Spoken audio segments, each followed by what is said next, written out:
पद्मवर्णां हरिणीं सुवर्णरजतस्रजां चन्द्रां हिरण्मयीं लक्ष्मीं जातवेदो महावः तां महावः जातवेदो लक्ष्मीमनपगामिनीम्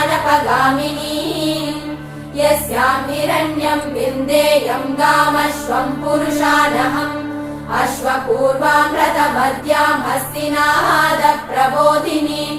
श्रियं देवीमुपह्वये श्रीर्महादेवीर्जुषताम् तां सोऽस्मितां हिरण्यप्राकारां मात्रां ज्वलन्तीं तृप्तां तर्पयन्तीं पद्मे स्थितां पद्मवर्णां तामिवोपह्वये श्रियम्